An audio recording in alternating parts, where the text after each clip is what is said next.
누가복음 23장 13절에서 15절 말씀까지 제가 한 절 읽고 여러분이 한 절 읽고 교독합니다.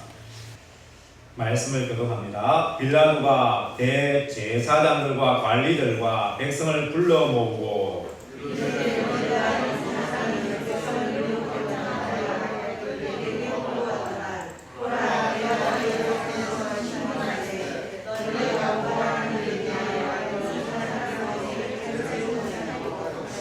헤롯이 또한 그렇게 하여 그를 우리에게 도로 보내었도다. 보라, 그가 행한 일에는 죽일 일이 없느니라.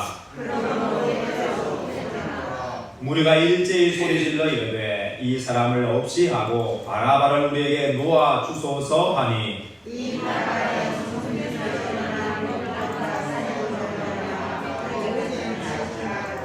빌라도는 예수를 놓고자 하여 다시 그들에게 말하되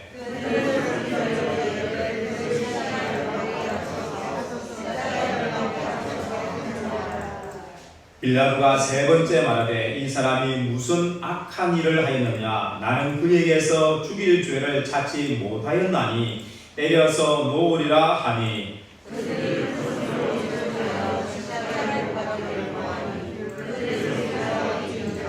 이에 빌라도가 그들이 구하는 대로 하기를 ön도하고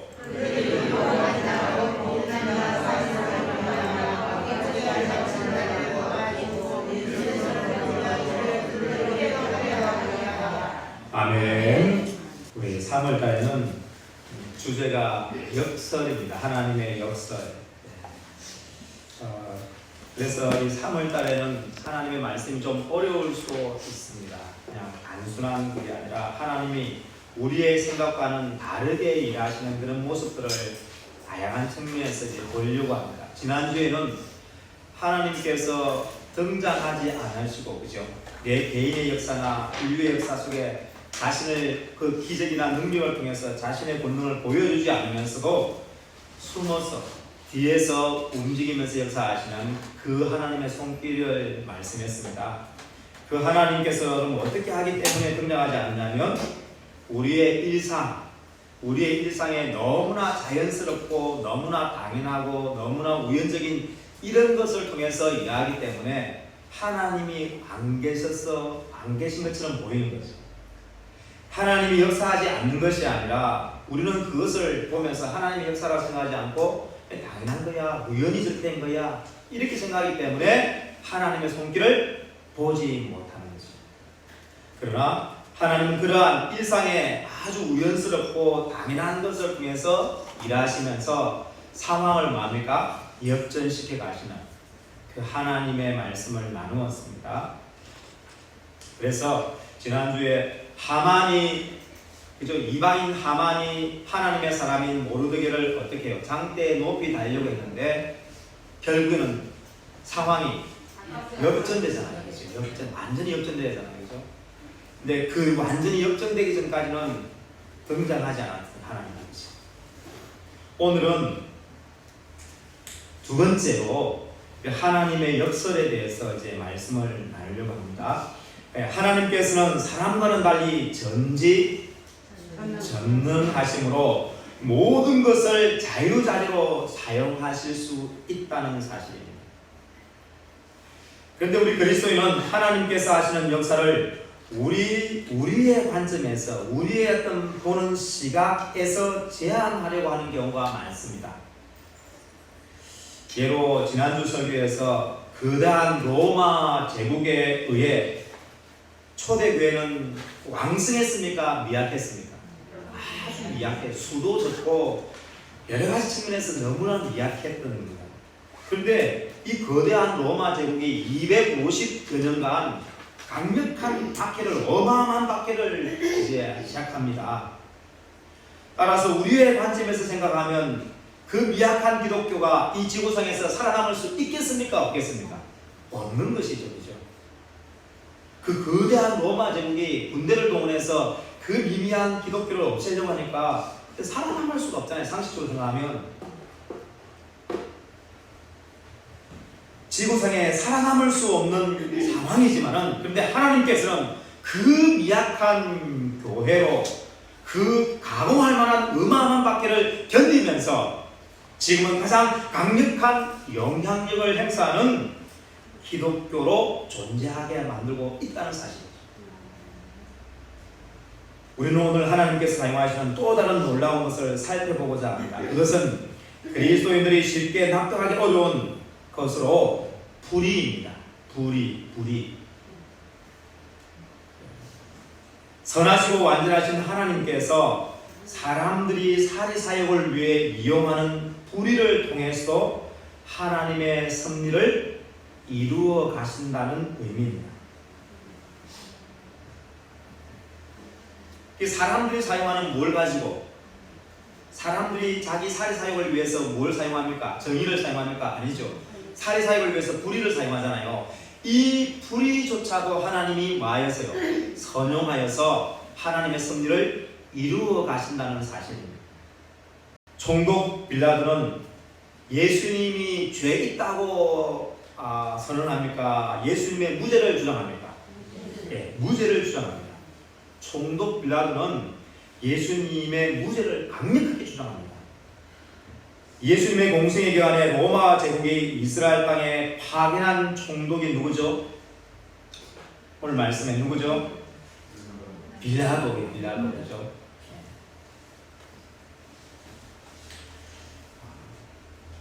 어느 날 유대인들이 예수님을 그에게 끌고 와서 우리 백성을 미혹하고 황제에게 세금을 바치는 것을 금지하고 자칭 스스로가 뭐라고? 지가 왕이라고 말하는 이 이상한 놈이 있습니다 라고 하면서 빌라도에게 뭐하죠? 예수님을 고발합니다. 이 2절에 나옵니다. 그래서 총독 빌라도가 예수님을 신문해 보는데 아무리 신문해 보아도 그에게는 뭐가 없어요? 죄가 없다는 것을 압니다.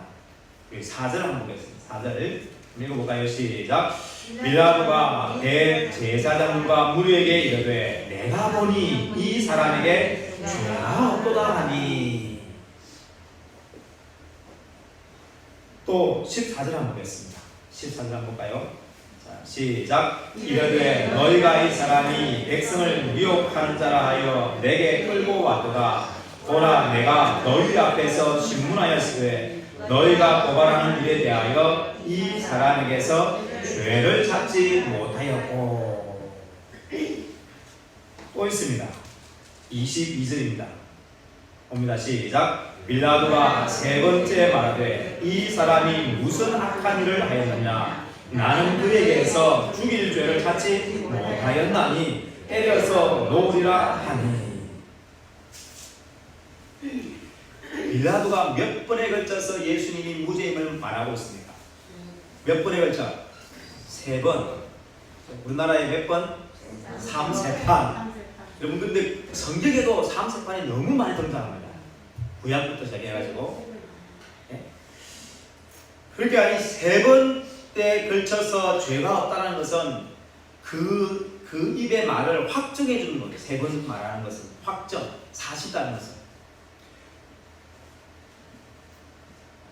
총독 빌라도는 예수님을 철저하게 신문하여 조금이라도 죄의 근거가 있다면 얼마든지 죄가 있다고 선포할 수 있습니다. 그죠? 왜냐하면 빌라도는 예수님과 아무 관계 없기 때문에 죄 있으면 죄 있다고 말할 수 있는 거잖아요.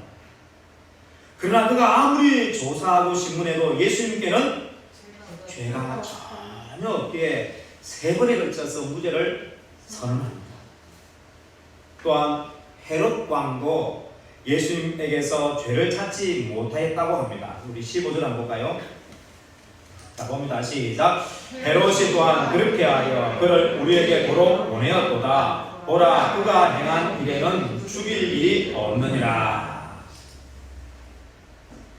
총독 빌라도는 재판의 최종 결정권자로서 예수님의 무죄를 선언하고 그 다음 유대인들은 어떻게 해야 되겠습니까? 그러면 무죄를 선언했기 때문에 너희들은 제 집으로 돌아가라고 그렇게 마무리를 지어야 됩니다. 그러나 그는 예수님의 무죄를 알면서도 불구하고 그 유대인 무리들의 요구에 떠밀려서 예수님에게 십자가형을 언도합니다. 유죄 판결을 하는 것이요. 그래서 빌라도의 재판은 역사상 가장 불의하고 잘못된 재판의 대명사로서 지금도 사용되고 있습니다. 그리고 우리 재판부에 잘못된 재판이 많잖아요, 그죠? 그리고 재심해가지고 다시 무죄가 나오는 거잖아요. 이럴 때 그렇게 불의가 만연했던 재판의 그 모습을 보면서 무슨 재판? 빌라도의 재판과 같다 이렇게 말합니다. 그런데 하나님께서는 이런 가장 잘못된 재판인 이 빌라도의 재판의 불의를 통해서 무엇을 이루어 가신다고요? 하나님의 뜻, 하나님의 섭리를 이루어 가신다는 사실입니다. 뭘 통해서요? 빌라도 재판의 불의를 통해서 하나님의 뜻을 이루어 가신다는 거예요. 알아야겠습니다. 하나님께서는 불의를 선용하십니다. 예. 하나님께서는 총독 빌라도처럼 예수님에게서 죄가 없다는 사실을 너무나 잘 아십니다. 하나님도, 그죠? 그렇다면 하나님께서 총독 빌라도의 손을 들어주어서 예수님의 무죄를 확정하면서 모든 것을 마무리하실 수 있지 않습니까? 그렇지만 하나님께서는 유대인의 불의한 요구를 수용하면서 하나님의 섭리를 진행하고 계십니다. 총독 빌라도가 재판장의 위험을 가지고 3번에 걸쳐서 예수님의 뭘 선언했습니까? 무죄를 선언했지만 대제사장들을 위시한 유대인들은 그 빌라도의 선언을 받아들입니까? 거부합니까? 거부하죠. 전혀 받아들이려 하지 않습니다. 참 이상한 현상입니다. 원래 대개 점령국 총독이 잘못된 재판을 선언하면 피지배국 사람들이 올바른 재판을 해달라고 마저 요구하잖아요. 우리 안중근 의사라든지 여러분 윤봉길 의사라든지 일제시대 때 일본 사람들이 그 재판에 불이하게 그죠? 형을 은도하잖아요. 그러면 우리나라 사람이 뭐합니까? 그걸 반대하면서 바르게 좀 해달라고 그죠? 막 이렇게 요구하잖아요. 그래야 되는데 요 빌라도 재판은 반대잖아요. 빌라도는 예수님이 뭐가 없다고요? 죄가 없다고 선언하면서 죄 없다 데려가라고 하는데 유대인들이 오히려 예수님에게 뭐가 있다고요? 죄가 있으니까 가만두지 말라고 요구하는 이 모습을 보고 이를 위하여서 유대인 무리들은 부당하고 불의한 요구를 한 목소리로 외칩니다. 우리 18절 19절 한번 볼까요? 무리가 일제히 소리질러 이르되 이 사람을 없이 하고 바라바를 우리에게 놓아 주소서 하니 이 바라바는 성중에서 일어난 밀란과 살인으로 말미암아 옥에 갇힌 자라라. 여러분, 예수님이 사람들에게 잘못한 것 있습니까? 없습니까? 없어요. 뭘 했습니까? 가난하고 공부하고 병들고 지친 사람들을 치료하고 위로하고 격려하고 세워주고 그죠? 인격적으로 대해주고 천국 복음을 전파해주고 그러면서 섬기고 사랑하고 그들 축복했을 뿐인데 그런 예수님은 유대인들이 뭐하고요? 죄인이라고 하면서 버리고 진짜 그 당시에 살인을 저지르면서 봉기를 해서 밀란을 일으킨 누구는 진짜 극악무도한 바라바를 오히려 어떻게 살려달라고 놓아달라고 요구하는 이 모습을 보이고 있습니다. 예수님을 거부하고 큰 죄인인 바라바를 요구하는 것은 유대인들이 바른 판단입니까? 불의한 판단이고 정당한 행동입니까? 부당한 행동이죠.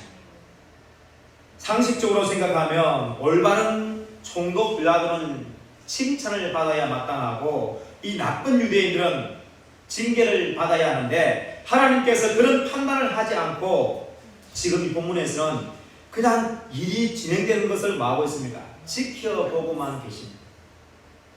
정의가 실현되는 것을 지켜보는 것이 아니라 뭐가 실현되는 것? 불의가 실현되는 것이 되고 있는 현상을 지금 예수님 하나님이 지켜보고 계십니다. 그렇잖아요, 지금. 오히려 총독 빌라도가 잘못된 요구를 하고 있는 유대인 무리를 질책하면서 예수님을 석방하려고 애를 씁니다. 20절 한번 보십시오. 20절 한번 볼까요? 시작. 빌라도는 예수를 놓고자 하여 다시 그들에게 말하되. 총독 빌라도는 어떻게 해서든지 예수님이 죄가 없다는 것을 알기 때문에 어떻게 해주려고 합니까? 석방시켜주려고, 놓아주려고.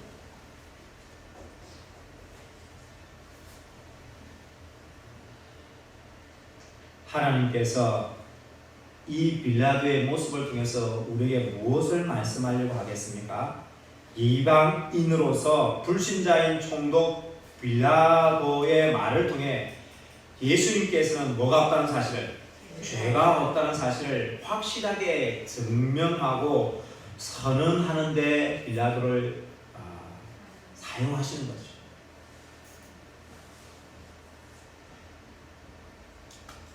그리고 불의를 요구하는 유대인을 통해서 이 세상에 사람의 형상을 입고 탄생하신 전혀 죄가 없으신 예수님의 성육신하신 목적을 선포하며 이루십니다.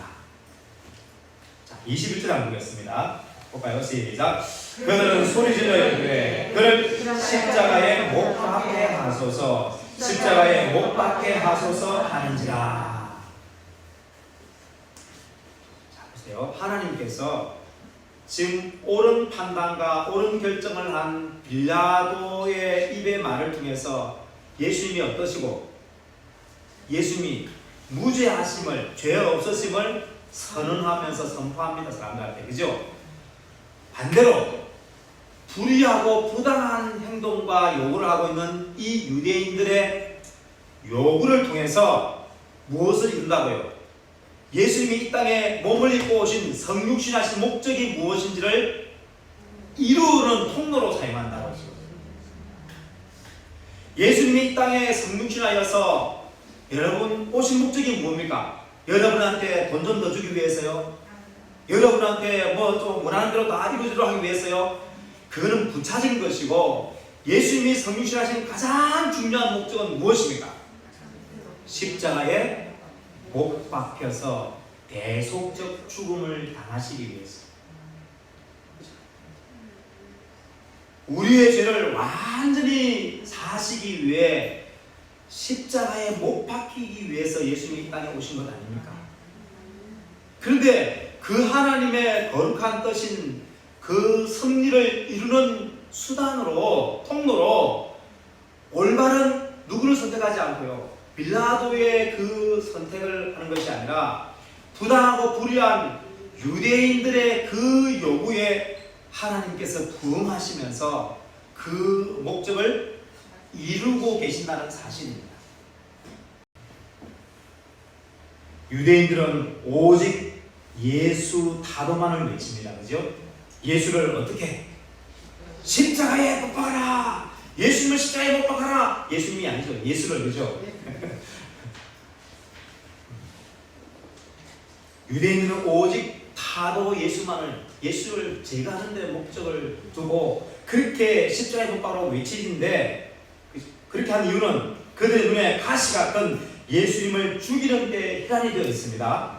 그런데 역설적이게도 하나님께서는 이 유대인의 불의를 적절하고 올바르게 사용하시면서 하나님의 뜻을 이루고 계신다는 사실입니다. 역설이 아닙니까? 그렇죠? 우리 하나님께서 하나님의 뜻을 이룰 때는 우리는 뭐라고 생각합니까? 어떤 것을 통해서? 정의로운 방법, 그죠? 의로운 방법을 통해서 이루어가죠. 이렇게 말하죠. 일반적으로는, 그죠? 물론 일반적으로 그렇게 됩니다. 그러나 하나님은 얼마든지 하나님의 섭리, 거룩한 뜻을 성취하는데 이 사람들의 불의를 동원해서도 얼마든지 하실 수 있음을 보여주고 있는 것이죠. 22절에도 빌라도 총독은 예수께서 악한 일을 하지 않았고 죽일 죄가 없으니 때려서 뭐 하겠다고 합니까? 놓아주겠다, 석방하겠다 라고 말하자 유대인들은 벌떼같이 일어나서 예수님을 죽이도록 요구합니다. 23절 한번 보겠습니다.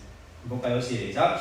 그들이 큰 소리로 재촉하여 십자가에 못 박기를 구하니 그들의 소리가 이긴지라.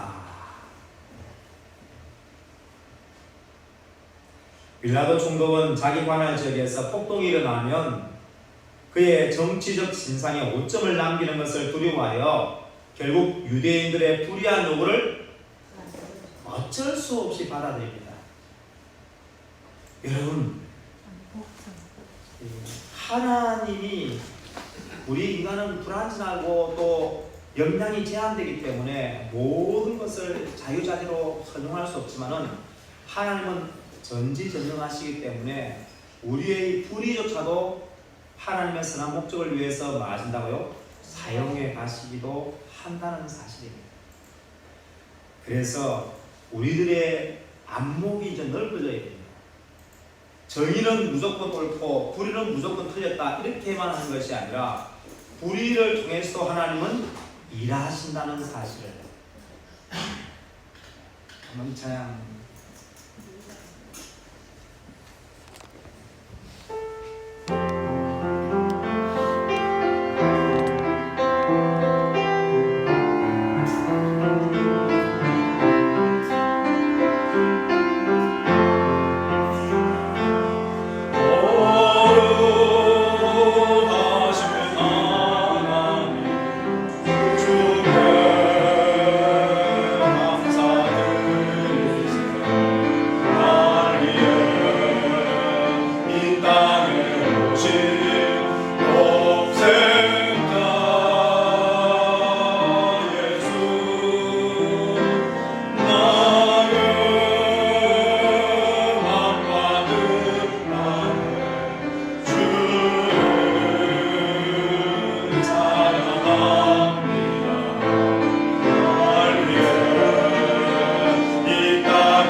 하나님의 하시는 손길들을 우리가 성경을 통해서 다양하게 보아야 우리가 하나님을 오해하지 않습니다.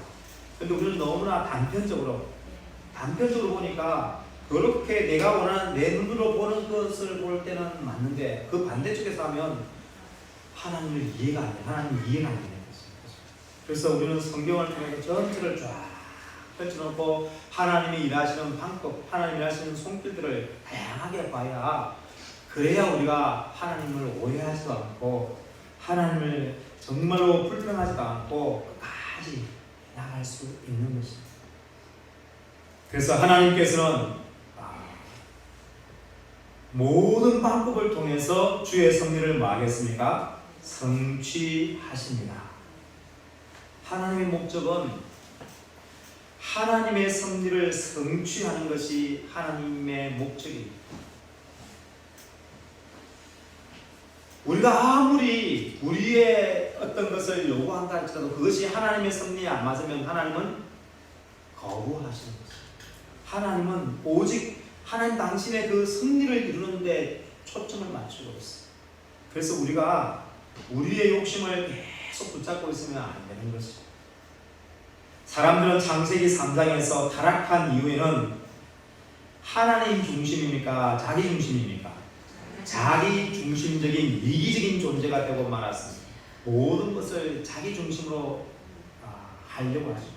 그것이 강한 사람일수록 은혜 안에 가지 못하는 거죠. 남도 필요 없고 하나님도 필요 없고 신앙생활 하는 것 자체도 자기 중심으로 하는 거예요. 이게 사단이 주는 타락의 모습입니다. 이렇게 자기중심적인 이기적인 존재가 되면 아무리 똑똑한 사람도 마저 모순을 저지르게 됩니다. 우리는 가끔씩 그런 거 안 봅니까? 저렇게 똑똑한 사람이 저런 잘못을 해? 그죠? 안 봅니까? 방송에서 감수만 보면 야 저렇게 훌륭하고 똑똑한 사람이 저런 실수를 할까? 왜냐하면 우리가 타락한 이후에 자기 중심적인 이기적인 존재가 되기 때문에 자기도 모르게 그게 흘러나오는 거죠. 그래서 여러분 이 자기 중심적인 이기적인 모습에서 벗어나지 못하면 신앙적인 성숙도 일어나지 않고요. 우리의 신앙생활이 늘 재미가 없어. 그냥 마지못해 해야 되고요. 근데 이것을 벗어나서 하나님 중심으로 나아가서 이웃과 더불어서 이렇게 상대를 먼저 생각하면서 그렇게 나아가면 우리의 신앙의 활력이 이제 흘러넘치는 것이죠. 이렇게 자기중심적인 이기적인 존재가 되고 나니까 우리 그리스도인은 하나님의 계획이나 뜻보다는 내 계획이나 뜻을 중시하죠. 그러나 여러분 우리가 하나님이 설계하시고 계획해 놓은 그 섭리가 내가 생각해낸 것보다 나에게 더 복되다는 사실을 우리는 알아야 돼요. 여러분 한번 여쭤봅시다. 여러분이 지금까지 살아오면서 수없이 많은 선택을 했잖아요. 그 선택을 할 때 잘못된 선택을 내가 해야지라고 생각하는 사람 손으로 없어요. 내가 잘못된 선택을 해야 할 거야. 그런 마음을 가지고 선택한 사람 있습니까? 없습니다. 그죠? 우리는 다 내 인생에 유익한 쪽으로 선택하려고 그죠? 했어요. 그런데 그 선택 중에 여러분 모순이 많았습니까? 없었습니까? 많았습니다. 그죠? 우리가 계획하고 뜻하는 것은 알고 보면 나에게 유익한 것이 아니라 나를 더 무너뜨리는 것이 많이 있을 수 있어요. 그래서 하나님이 설계하시고 계획하시는 그 섭리를 받아들이는 것이 우리 인생의 가장 중요하고 복된 길이라는 것을 여러분 알아야 합니다. 우리는 이제 하나님께서 이 하나님의 섭리를 이루기 위해서 다른 말로 하면 그 섭리를 통해서 우리에게 가장 복된 삶으로 이끌기 위해서 사람이 가진 불의조차도 선용하심을 기억해야 합니다. 자, 24절 한번 보겠습니다. 다시 볼까요? 시작. 이에 빌라도가 그들이 구하는 대로 하기를 언도하고. 빌라도도 역시 이제 유대인들이 원하는 그 불의한 것을 요구하는 대로 그렇게 하기를 뭐합니까? 허락해버리는 거죠. 그래서 어떻게 합니까? 25절 한번 봅니다. 시작. 그들이 요구하는 자 곧 밀람과 살인으로 말미암아 옥에 갇힌 자를 놓아주고 예수는 넘겨주고 그들의 뜻대로 하게 하니라. 우리가 이게 그냥 표면적으로 보면 기분이 좀 나빠요. 그죠? 그렇잖아요. 왜 불의한 그 유대인들의 요구대로 그냥 하게끔 그 뜻대로 하게 하냐고요. 우리는 상식적으로 보면 표면적으로 보면 그죠? 그런데 그게 아니죠. 우리들이 살아가면서 많이 만나는 불의가 정의를 압도하며 이기는 상황이 여기 예수님의 재판 과정에서 보입니다. 그렇죠? 예수님의 재판 과정에서 지금 정의가 이깁니까? 불의가 정의를 압도하고 있습니까? 불의가 정의를 압도하고 있잖아요. 그죠? 그런데 불의가 정의를 이기면 우리는 기분이 안 좋죠. 하나님이 있니 없니 하면서 그죠? 신정론, 하나님이 정의로우신가라는 이 질문을 또 하게 되죠. 하나님이 과연 정의로우면 이런 불의가 어떻게 정의를 이기게 하느냐, 이렇게 원망하고 불평할 수 있잖아요. 그런데 그것만이 전부가 아니라는 사실입니다. 놀라운 역설은 여기 유대인들이 그들의 뜻대로 예수님을 십자가에 못 박지만, 사실은 예수님의 십자가에 못 박힘은 인류의 구원을 위한 하나님의 뜻이고 섭리라는 사실입니다. 하나님께서 유대인의 불의를 통해 하나님의 위대하시고 놀라운 섭리를 지금 성취하고 계십니다. 예수께서 이 사실을 아시고 십자가에 죽으시기 직전에 하나님 왜 나를 이렇게 저 피조물인 인간을 위해서 죽게 만드냐고 불평하지 않지 않습니까? 예수님, 그죠? 오히려 십자가 위에서 요한복음 19장 30절에 뭐라 합니까? 다 이루었다. 다 이루었다는 승리의 함성을 외치십니다. 뭘 다 이루었다는 겁니까? 하나님의 뜻을 내가 다 성취했다. 그런데 그 하나님의 뜻을 성취하는 통로로 유대인들의 정의가 아니라 유대인들의 뭘 통해서요? 불의를 통해서 그 뜻을 이루어 가시고 계신다는 사실이죠.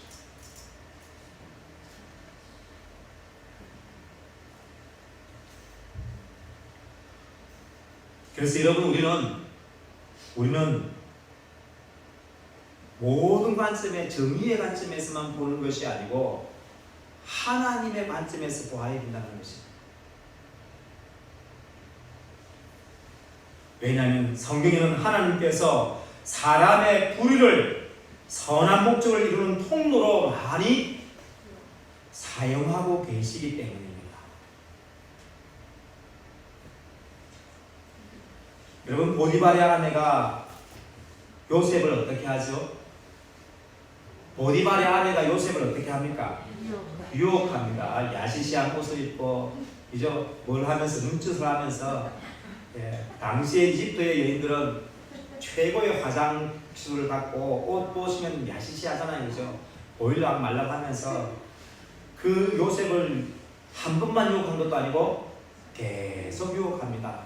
그래도 요셉은 하나님 앞에서 내가 범죄할 수 없다면서 뿌리치니까 어느 날 요셉 뭘 잡고 옷을 잡고 다시 유혹하자. 그래도 옷을 벗고 도망가자 되지. 그런데 여자의 질투심은, 그죠? 이거는 뭐 상상이 안 되니까, 그 자존심이 상하니까 어떻게 합니까? 남편 오자마자 자기의 그 음탕한 모습은 감추고, 그죠? 요셉에게 죄를 뒤집어 씌우죠. 모함시키죠. 뭐라고? 당신대로 온 저 좋은 놈이 나를 겁탈하고 왔다. 그래서 내가 소리 질러서 이렇게 하는데 내가 그 정글을, 이 옷을 정글로 삼았다. 완전히 이건 뭡니까? 이거는 완전히 뒤바뀐 거잖아요. 완전히 뒤바뀐. 이거 누가 이거를 누가 이거 바르게 고칠 수 있겠습니까? 그죠? 여러분이 정답을 말하면 제가 설명할 이유가 없잖아요.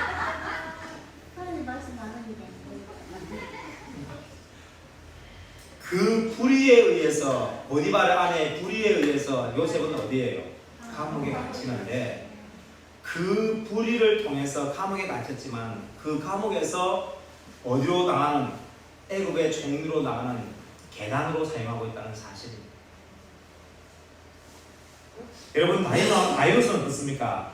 다윗은 모든 것을 하면서 한치의 못 없습니까? 자기 사례 사유 없이 정말 잘했습니다. 그죠? 그런 그가 사울 왕의 뭘 받습니까? 질투를 받습니다. 시기를 받습니다. 왜? 하나님도 다윗을 좋아하고 누구도? 백성들도 다윗을 좋아하니까 이 나라에서 최고가 내인데 나보다 별 볼일 없는 다윗을 더 좋아하네. 이것들 봐라. 그러면 너희들이 좋아하는 그 다윗 내가 가만 안 두겠어. 사울 왕이 군대를 동원해서 어떻게 하죠? 다윗을 죽이려고 합니다. 그것도 한두 달이 아니고 1, 2년이 아니고 십수년간이에요. 그래서 살아남기 위해서 뭐가 되고요? 미친 척도 하고 별의별 짓을 다 하잖아요, 다윗이. 그런데 그러한 부당한 대우와 도망자의 신세가 되지만은 그 사울 왕의 불의에 의해서 이런 고통을 당하지만은 그것을 통해서 다윗은 아무도 내 주위에 없지만은, 그죠? 앞을 봐도 막히고 뒤를 봐도 막히고 좌우를 봐도 막히고 다 사면이 막혀요. 사면초가인데, 그래서 어디를 보게 만듭니까? 위로. 하나님을 향해 보게 만들죠. 하나님만 보게 만들죠. 그 하나님만을 신뢰하면서 의지하면서 가장 미약한 목동에 불과한, 배우지도 못하고 가지지도 못하고 인정받지도 못하고 가장 초라한 이 목동이 가장 위대한 왕으로 등극하게 만드는 통로로 삼습니다. 사울 왕의 뭘 통했어요? 불의함을 통해서 하나님이 다윗을 다윗에게 만들었습니다. 여러분, 스데반 집사는 유대인들의 그 불의에 의해서 순교를 당합니다. 그죠? 순교당하죠. 그런데 그것만이 끝이 아닙니다. 그 순교의 모습을 통해서 우리의 목숨, 이 세상에서의 목숨보다 더 소중하고 더 가치 있는 무엇을 보여줍니까? 하나님 나라의 영광과 그 위엄을 묘사해내잖아요, 거기서. 그죠? 여러분, 스데반 집사가 신앙이 좋아서 순교한 것 같습니까? 천만의 말씀, 만만의 공덕입니다. 그죠? 스데반 집사가 순교할 수 있는 이유는 뭡니까? 눈을 들어 하늘을 보니까 뭐가 보이고? 하나님 보좌가 보이고, 그 좌우에, 그 우편에 누가? 예수님이 앉은 것을 보니까 그 영광이 얼마나 영광스럽고 그 아름답고 그 위엄차든지. 지금 돌 맞아가지고 여러분, 그 투석형은 요만한 자갈돌 던지는 거 아닙니다. 투석형은 돌은 자갈 던지는 거 아닙니다. 요거 이렇게 던지는 거 아니라고. 이런 거 아니에요. 이거 아니고 이만한 주먹 2개만한 큰 돌입니다. 이걸 던져요. 수많은 사람들이. 사방에서 던지면 그 충격이 얼마나 크겠습니까? 고통이 얼마나 크겠습니까? 그죠? 그런데도 그 고통은 전혀 느끼지 않아요. 왜요? 하나님 나라의 그 영광스러움에 압도당하다 보니까 그 육체적인 고통은 아무것도 아니에요. 그러면서 우리 육신의 이 목숨보다 더 소중한 것이 하나님의 나라의 그 영광과 위엄이고 그 나라의 삶을 누리는 것임을 보여주는 것이죠.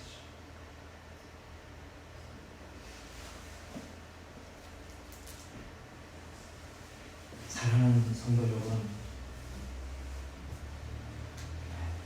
우리가 한 가지 이제 알아야 합니다. 저도 불의한 것을 보면 참 잘 못 참는 그런, 별로 능력도 없으면서도요, 막 의군이 나오고 막 그렇게 해요.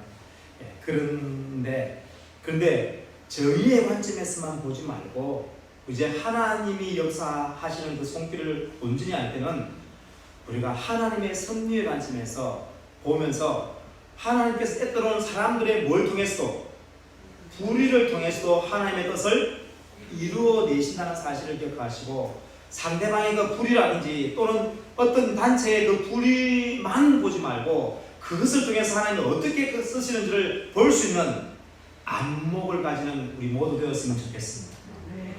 그러면 훨씬 더 세상을 바라보는 관점이 달라지면서 하나님의 역사를 이끌어가는 손길을 볼 수가 있는 것이어서, 하나님 이 인간의 불의를 통해서 하나님 이렇게 이끌어 가시네요.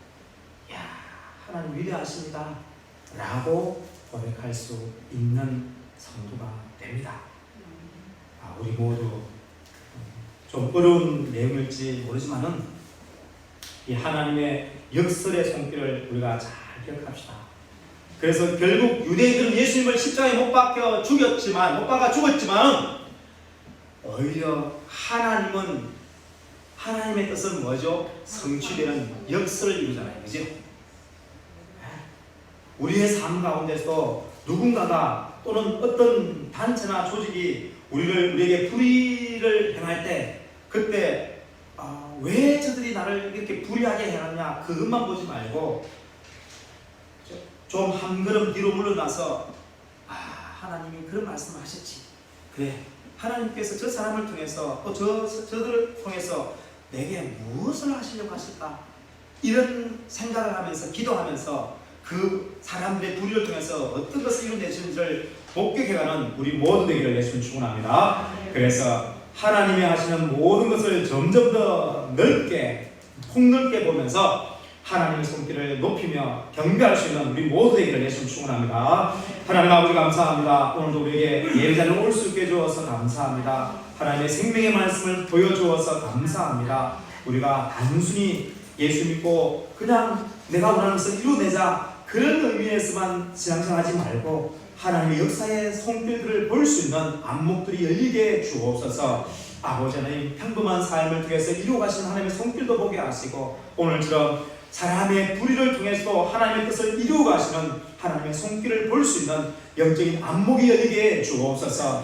그리하여 우리의 삶 가운데서 이해할 수 없고 때로는 공고한 그 상황들도 잘 우리가 소화하고 그것을 잘 해석하여서 하나님의 역사의 손길을 바라볼 수 있는 주의 사람들 다 되어서 세상 사람들은 불평하고 원망하고 좌절할 때 우리는 그 하나님의 손길을 잘 이해하면서 기뻐하고 감사하며 찬송할 수 있는 역설적인 삶을 살아갈 수 있는 하나님의 사람들 다 되게 주옵소서. 그래서 하나님께서 그런 우리를 보시면서 그래 너희가 진짜 내가 원하는 것을 다 알고 있네, 참 신앙생활 잘하네, 참 훌륭하네, 내 마음에 합한 사람이라고 칭찬하는 믿음의 사람들 다 되게 주옵소서. 한 사람 한 사람을 그렇게 세워주시고 아름다운 믿음의 사람으로 우뚝 이끌어주셔서 감사하고 우리 모두를 통해서 영광받기를 원하시는 예수 그리스도 이름으로 기도하옵나이다. 아멘.